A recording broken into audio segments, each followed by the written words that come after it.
Good morning students. Page number 67 के उपर ये टॉपिक है the limits of civil disobedience movement. ये देखा कि जी सिविल डिसोबीडियंस मूवमेंट 1930 के शुरू हुई सी, ये की लिमिटेशनस है, ये शॉर्टकमिंग्स किहड़ियां रही जां इंज कह लीए कि वो ग्रुप्स देखा, वो क्लासिस देखा जिन्हों ने कि आलमोस्ट बिल्कुल ही पार्टिसिपेट नहीं किया इस मूवमेंट के, जिन्हों ने कोई भी रोल नहीं प्ले किया इस मूवमेंट के, वो असीं क्लासिस देखा वन बाय वन। सब तो पहला असीं अनटचेबल बारे गल करांगे, जिन्होंने अछूत कहा जाता रहा है जां लो कास्ट कहा जाता रहा है। Not all social groups were moved by the abstract concept of Swaraj. जिहड़ा स्वराज का कॉन्सैप्ट दिता सी कांग्रेस ने, सारियां ही सोशल क्लासिस उस कॉन्सैप्ट तो इन्फ्लुएंसड नहीं सी हुई। ऐसा ही एक ग्रुप सीगा देश का जिसनूं कि अनटचेबल कहा जाता सीगा, और 1930s ਦੇ अराउंड जिहड़ा है इन्हां ने अपने आप को दलित जां ओप्रैस्ड कहना शुरू कर दिता सी। जिहड़ा दलित क्लास है, अनटचेबल क्लास है जां अछूत क्लास है, इन्हां ने इस मूवमेंट पार्टिसिपेट नहीं सी कीता। For long the Congress had ignored the Dalits. पहला कांग्रेस भी जिहड़ी है बहुत टाइम तक दलितां नूं इग्नोर करती रही सीगी, क्योंकि इन्हां नूं डर सीगा कि अगर असीं इन्हां ने कांग्रेस ने दलितां नूं अपनी मूवमेंट शामिल किया तो सनातनी जिहड़े ने भाव जिहड़े हाई कास्ट के जिहड़े हिंदू ने वो नाराज़ हो जाएंगे शायद। But Mahatma Gandhi ji declare that Swaraj would not come for 100 years if untouchability was not eliminated. लेकिन गांधी जी ने हुण हौली हौली कहना शुरू कर दिता सीगा कि अगर असीं स्वराज चाहुंदे हैं तो सानूं अनटचेबिलिटी छूत छात जिहड़ी है वो खत्म करनी पेगी। अगर असीं अनटचेबिलिटी खत्म नहीं करांगे तो शायद 100 साल होर लगणगे स्वराज लैण वास्ते। सो चाहुंदे सीगे कि अनटचेबल जिन्होंने कहा जाता है, दलित जिन्होंने कहा जाता है, उन्होंने नाल लैके चलिया जाए मूवमेंट के, ताकि जल्दी स्वराज हासिल किया जाए। Gandhi ji called the untouchables Harijan. Gandhi ji ने अनटचेबल्स नवा हरिजन का नाम दिता। Harijan means children of God, के परमात्मा के प्यारे बच्चे हैं। Now next page. So Gandhi ji ने कहा कि हरिजन ने दलितों को हरिजन कहा कि बच्चे ने परमात्मा के। गांधी जी ने बहुत सारे सत्याग्रह भी किए। उस सत्याग्रह के राही गांधी जी ने डिमांड की कि इन्हों मंदिरों के एंट्री दी जाए, और गांधी जी ने मंदिरों के दलितों को दाखिल भी करवाया। पहला दलित वर्ग को मंदिर च जाने की इजाज़त नहीं सी। गांधी जी ने सत्याग्रह के राही उन्होंने पब्लिक वैल इस्तेमाल करने के योग बनाया। टैंक्स हुण वो इस्तेमाल कर सकते सी, रोड स्कूल्स इस्तेमाल कर सकते सी, सब गांधी जी के सत्याग्रह के कारण ही होया सी। गांधी जी ने खुद कहते हैं कि आप टॉयलेट साफ किए ताकि जिहड़ा स्वीपर है, जो सफाई वाला है, उहदे जिहड़ी मेहनत है उहदे बारे लोगों को अवेयर किया जा सके। गांधी जी ने अपर कास्ट हाई कास्ट के लोगों को अपने मन चेंज करने लई कहा, और गांधी जी ने छूत छात की जिहड़ा पाप है उन्होंने मन चों कड्ढण वास्ते सबनों अर्ज किया, प्रेरिया। लेकिन कहता कि बहुत सारे जिहड़े दलित लीडर सीगे वो कुछ डिफरेंट तरीके दे नाल इस प्रॉब्लम का सलूशन लभ रहे सीगे। जिहड़े दलित कम्यूनिटी के कुछ लीडर सीगे वो पोलीटिकल सलूशन लभ रहे सीगे अपने दलित कम्यूनिटी दी प्रॉब्लम्स नूं दूर करने के लिए। जिस करके बहुत सारे दलितां दे जिहड़े लीडर सी, पोलीटिकल लीडर सीगे, उन्होंने अपने आप को ऑर्गेनाइज किया, अपने ग्रुप्स बनाए, और उन्होंने डिमांड की कि दलितां वास्ते सीट्स रिजर्व कर दिओ, वक्रियां सीट्स दे दिओ स्कूल्स और कॉलेजिस दे विच, प्लस जिहड़ियां पोलीटिकल इलैक्शनस होणगियां उन्हां दे विच भी जिहड़ियां ने सैपरेट इलैक्टोरेट होनी चाहिए है, भाव रिजर्वड सीट्स होनी चाहिए ने दलितों वास्ते, और दलितों की जिहड़ी इलैक्शन होएगी उहदे सिर्फ दलित ही वोट पा सकेगा। सो इस तरह दी उन्होंने डिमांड्स रखियां कि जिहड़ियां लैजिस्लेटिव काउंसिल्स ने, लॉ मेकिंग बॉडीज़ ने, उत्थे दलित मैंबरां वास्ते सैपरेट इलैक्टोरेट सिस्टम होना चाहिए। दलित लीडर्स का मनना सीगा कि अगर उन्होंने पोलीटिकल एम्पावरमेंट होएगी, अगर वो पोलीटिकली पावरफुल होणगे तां ही सोसाइटी दे विच उन्हां दी जिहड़ी डिगनिटी है वधेगी और उन्हां दा मान सत्कार बनेगा। सो दलित पार्टिसिपेशन कहता है कि सिविल डिसोबीडियंस मूवमेंट के विच बहुत ही लिमिटेड रही, इस कारण जिहड़ा है दलितां ने सिविल डिसोबीडियंस मूवमेंट तो दूरी बनाई रखी। खास करके कहता है कि महाराष्ट्र और नागपुर रीजन के बिल्कुल ही उन्होंने पार्टिसिपेट नहीं किया सिविल डिसोबीडियंस मूवमेंट के, क्योंकि महाराष्ट्र और नागपुर के जिहड़े दलित ऑर्गेनाइजेशन सी काफ़ी ज़्यादा स्ट्रोंग है। नैक्सट पैराग्राफ असीं डॉक्टर BR अंबेडकर जी के रोल बारे देख लैंदे कि उन्होंने की रोल रहा है दलित क्लास के। डॉक्टर BR अंबेडकर जिहड़े ने इन्हां ने 1930 दे विच ਦਲਿਤਾਂ ਵਾਸਤੇ ਇੱਕ ਆਰਗੇਨਾਈਜੇਸ਼ਨ ਬਣਾਇਆ ਸੀਗਾ, ਡਿਪਰੈਸਡ ਕਲਾਸਿਸ ਐਸੋਸੀਏਸ਼ਨ। ਔਰ ਡਾਕਟਰ ਬੀ ਆਰ ਅੰਬੇਦਕਰ ਜਿਹੜੇ ਨੇ ਉਹ ਸਿੱਧੇ ਮਹਾਤਮਾ ਗਾਂਧੀ ਜੀ ਦੇ ਨਾਲ ਕਲੈਸ਼ ਕਰ ਰਹੇ ਸੀਗੇ। ਉਹਨਾਂ ਦੇ ਇੰਟਰਸਟ ਜਿਹੜੇ ਸੀ ਮਹਾਤਮਾ ਗਾਂਧੀ ਜੀ ਦੇ ਇੰਟਰਸਟ ਨਾਲ ਕਲੈਸ਼ ਕਰ ਰਹੇ ਸੀਗੇ ਔਰ ਮਹਾਤਮਾ ਗਾਂਧੀ ਜੀ ਦੇ ਖਿਲਾਫ ਹੋ ਗਏ ਸੀਗੇ। ਸੈਕੰਡ ਰਾਊਂਡ ਟੇਬਲ ਕਾਨਫਰੰਸ ਜਿਹੜੀ ਹੋਈ ਸੀ ਲੰਡਨ ਦੇ ਵਿੱਚ, ਉੱਥੇ ਅੰਬੇਦਕਰ ਸਾਹਿਬ ਨੇ ਡਾਇਰੈਕਟਲੀ ਡਿਮਾਂਡ ਕੀਤੀ ਕਿ ਦਲਿਤਾਂ ਵਾਸਤੇ ਹਿੰਦੁਸਤਾਨ ਦੇ ਵਿੱਚ ਸੈਪਰੇਟ ਇਲੈਕਟੋਰੇਟ ਹੋਣਾ ਚਾਹੀਦਾ ਇਲੈਕਸ਼ਨ ਦੇ ਵਿੱਚ। ਲੇਕਿਨ ਗਾਂਧੀ ਜੀ ਨੇ ਇਹਦਾ ਵਿਰੋਧ ਕੀਤਾ। ਲੇਕਿਨ ਦੂਜੇ ਪਾਸੇ ਬ੍ਰਿਟਿਸ਼ ਗਵਰਨਮੈਂਟ ਨੇ ਜਿਹੜੀ ਡਿਮਾਂਡ ਸੀ ਅੰਬੇਦਕਰ ਜੀ ਦੀ ਸੈਪਰੇਟ ਇਲੈਕਟੋਰੇਟ ਵਾਲੀ, ਉਹ ਮੰਨ ਲਈ ਸੀਗੀ। ਗਾਂਧੀ ਜੀ ਬਹੁਤ ਨਾਰਾਜ਼ ਹੋਏ ਔਰ ਵਾਪਸ ਹਿੰਦੁਸਤਾਨ ਆ ਕੇ ਉਹਨਾਂ ਨੇ ਮਰਨ ਵਰਤ ਰੱਖ ਲਿਆ ਸੀਗਾ। ਔਰ ਆਖਿਰਕਾਰ doctor B R Ambedkar Mahatma Gandhi ji ਕੋਲ ਗਏ ਔਰ ਉੱਥੇ ਉਹਨਾਂ ਨੇ ਜਿਹੜਾ ਹੈ ਗਾਂਧੀ ਜੀ ਦੇ ਨਾਲ ਇੱਕ ਸਮਝੌਤਾ ਵੀ ਕੀਤਾ ਸੀਗਾ।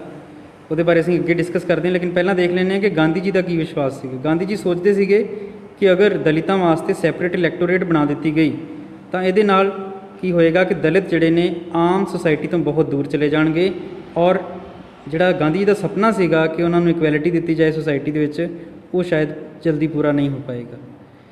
ਆਖਿਰਕਾਰ ਅੰਬੇਦਕਰ ਸਾਹਿਬ ਨੇ ਜਿਹੜਾ ਹੈ ਗਾਂਧੀ ਜੀ ਦੀਆਂ ਪੋਜੀਸ਼ਨ ਨੂੰ ਧਿਆਨ 'ਚ ਰੱਖਦੇ ਹੋਏ ਜਿਹੜਾ ਹੈ ਗਾਂਧੀ ਜੀ ਦੀਆਂ ਕੁਝ ਮੰਗਾਂ ਸਵੀਕਾਰ ਕੀਤੀਆਂ ਔਰ ਪੂਨਾ ਪੈਕਟ ਹੋਇਆ ਅੰਬੇਦਕਰ ਜੀ ਔਰ ਗਾਂਧੀ ਜੀ ਦੇ ਵਿਚਕਾਰ ਸੈਪਟੰਬਰ 1932 ਦੇ ਵਿੱਚ। ਪੂਨਾ ਪੈਕਟ ਦੇ ਨਾਲ ਗਾਂਧੀ ਜੀ ਨੇ ਆਪਣਾ ਮਰਨ ਵਰਤ ਤੋੜ ਦਿੱਤਾ।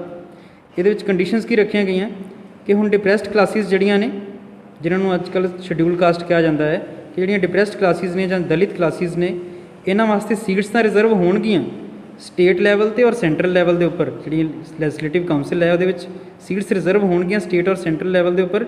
ਲੇਕਿਨ ਇੱਕ ਚੀਜ਼ ਅੰਬੇਦਕਰ ਜੀ ਨੇ ਮੰਨੀ ਕਿ ਇਹਨਾਂ ਨੂੰ ਜਿਹੜਾ ਵੋਟ ਪਾਉਣ ਦਾ ਹੱਕ ਹੈ ਉਹ ਜਨਰਲ ਇਲੈਕਟੋਰੇਟ ਰਾਹੀਂ ਹੋਏਗਾ। ਮਤਲਬ ਕੋਈ ਵੀ ਬੰਦਾ ਜਿਹੜਾ ਹੈ ਕਿਸੇ ਵੀ ਜਾਤੀ ਦਾ, ਉਹ ਇਹਨਾਂ ਨੂੰ ਵੋਟ ਪਾ ਸਕਦਾ ਹੈ। ਪਹਿਲਾਂ ਉਹ ਸੈਪਰੇਟ ਇਲੈਕਟੋਰੇਟ ਦੇ ਉੱਪਰ ਅੜੇ ਹੋਏ ਸੀਗੇ ਕਿ ਰਿਜ਼ਰਵਡ ਸੀਟਸ ਹੋਣ, ਪਲੱਸ ਉਹਨਾਂ ਸੀਟਸ ਵਾਸਤੇ ਸਿਰਫ ਦਲਿਤ ਲੋਕ ਹੀ ਵੋਟ ਪਾ ਸਕਣਗੇ। ਲੇਕਿਨ ਹੁਣ ਜਨਰਲ ਇਲੈਕਟੋਰੇਟ ਦੀ ਵਿਵਸਥਾ ਕੀਤੀ ਗਈ ਰਿਜ਼ਰਵਡ ਸੀਟਸ ਦੇ ਨਾਲ, ਭਾਵ ਕਿ ਕੋਈ ਵੀ ਬੰਦਾ ਜਿਹੜਾ ਹੈ ਰਿਜ਼ਰਵਡ ਸੀਟਸ ਦੇ ਵਿੱਚ ਵੋਟ ਪਾ ਸਕਦਾ ਹੈ। Dalit movement however continued to be apprehensive to the Congress led national movement.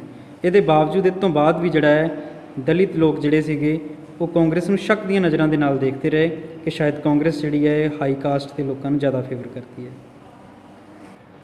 Next paragraph 'ਤੇ ਜਦੋਂ ਦੇਖਾਂਗੇ ਮੁਸਲਿਮ ਪੋਲੀਟੀਕਲ ਆਰਗੇਨਾਈਜੇਸ਼ਨਸ ਦੇ ਬਾਰੇ।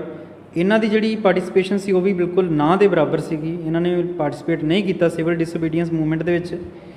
ਖਾਸ ਕਰਕੇ ਕਹਿੰਦਾ ਕਿ ਜਦੋਂ ਨਾਨ ਕੋਆਪਰੇਸ਼ਨ ਖਿਲਾਫਤ ਮੂਵਮੈਂਟ ਖਤਮ ਹੋ ਗਈ, ਉਸ ਤੋਂ ਬਾਅਦ ਬਹੁਤ ਸਾਰੇ ਮੁਸਲਮਾਨਾਂ ਨੂੰ ਇਹ ਲੱਗਣ ਲੱਗਾ ਕਿ ਕਾਂਗਰਸ ਜਿਹੜੀ ਹੈ ਉਹ ਮੁਸਲਮਾਨਾਂ ਤੋਂ ਦੂਰ ਹੈ। ਔਰ ਮਿਡ 1920s ਤੋਂ ਲੈ ਕੇ ਉਹਨਾਂ ਦੁਆਰਾ ਮੰਨਿਆ ਜਾਣ ਲੱਗਾ ਕਿ ਕਾਂਗਰਸ ਜਿਹੜੀ ਹੈ ਜ਼ਿਆਦਾ ਹਿੰਦੂ ਰਿਲੀਜੀਅਸ ਨੈਸ਼ਨਲਿਸਟ ਗਰੁੱਪਸ ਦੇ ਨਾਲ ਜੁੜੀ ਹੋਈ ਹੈ, ਜਿਵੇਂ ਹਿੰਦੂ ਮਹਾਸਭਾ ਦੇ ਨਾਲ, ਔਰ ਮੁਸਲਮਾਨਾਂ ਤੋਂ ਦੂਰ ਹੈ।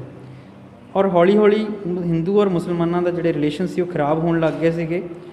ਔਰ ਹਿੰਦੂਜ਼ ਔਰ ਮੁਸਲਿਮਸ ਜਿਹੜੇ ਸੀਗੇ ਆਪਣੇ ਆਪਣੇ ਵੱਖਰੇ ਵੱਖਰੇ ਜਿਹੜੀਆਂ ਨੇ ਰਿਲੀਜੀਅਸ ਪ੍ਰੋਸੈਸ਼ਨਸ ਅਤੇ ਮੂਵਮੈਂਟਸ ਚਲਾਉਣੀਆਂ ਇਹਨਾਂ ਨੇ ਸ਼ੁਰੂ ਕਰ ਦਿੱਤੀਆਂ ਸੀਗੀਆਂ, ਜਿਹਦੇ ਕਾਰਨ ਹਿੰਦੂ ਔਰ ਮੁਸਲਮਾਨਾਂ ਦੇ ਅਕਸਰ ਆਪਸ ਤਕਰਾਰ ਹੋਈ, ਕਲੈਸ਼ਿਸ ਹੋਏ ਔਰ ਕਈ ਜਗ੍ਹਾ 'ਤੇ ਦੰਗੇ ਫਸਾਦ, ਵਾਇਲੈਂਸ ਹੋਈ।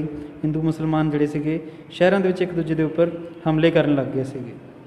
ਹਰ ਇੱਕ ਰਾਇਟ ਦੇ ਨਾਲ, ਹਰ ਇੱਕ ਵਾਇਲੈਂਸ ਦੇ ਨਾਲ ਜਿਹੜਾ ਹੈ ਹਿੰਦੂ ਔਰ ਮੁਸਲਿਮ ਕਮਿਊਨਿਟੀਜ਼ ਆਪਸ 'ਚ ਇੱਕ ਦੂਜੇ ਤੋਂ ਦੂਰ ਜਾਈ ਜਾ ਰਹੀਆਂ ਸੀਗੀਆਂ ਔਰ ਮੁਸਲਿਮਸ ਨੇ ਇਸ ਮੂਵਮੈਂਟ ਦੇ ਵਿੱਚ ਪਾਰਟਿਸਿਪੇਟ ਨਹੀਂ ਕੀਤਾ।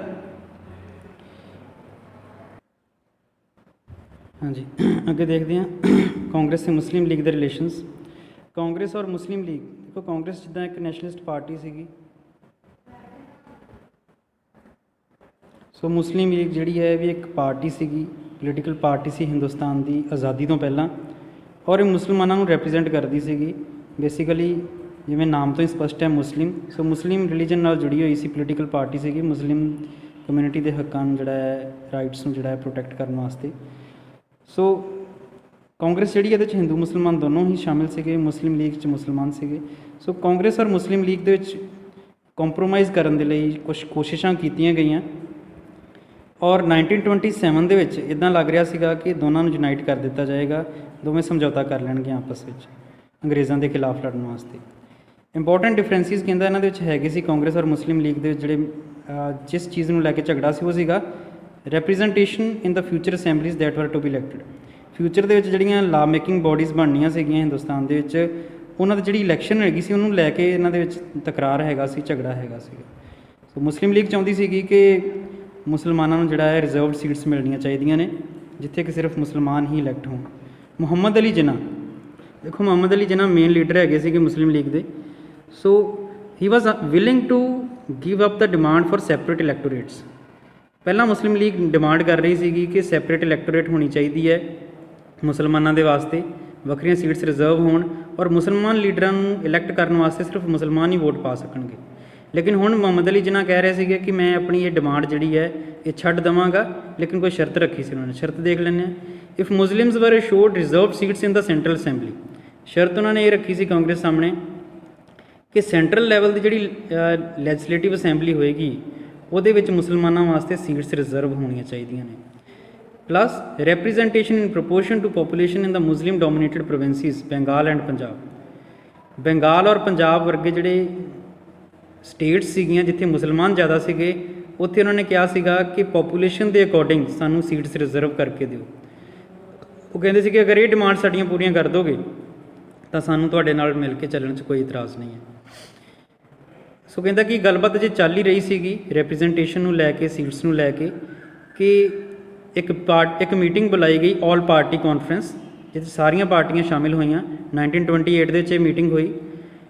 ਲੇਕਿਨ ਇਸ ਮੀਟਿੰਗ ਦੇ ਵਿੱਚ ਹਿੰਦੂ ਮਹਾਸਭਾ ਦੇ ਜਿਹੜੇ ਲੀਡਰ ਸੀ MR ਜਯਾਕਰ, ਉਹਨਾਂ ਨੇ ਮੁਸਲਿਮ ਲੀਗ ਦਾ ਜੰਮ ਕੇ ਵਿਰੋਧ ਕੀਤਾ ਔਰ ਉਹਨਾਂ ਨੇ ਪੂਰੀ ਕੋਸ਼ਿਸ਼ ਕੀਤੀ ਕਿ ਸਮਝੌਤਾ ਨਾ ਹੋ ਪਾਏ।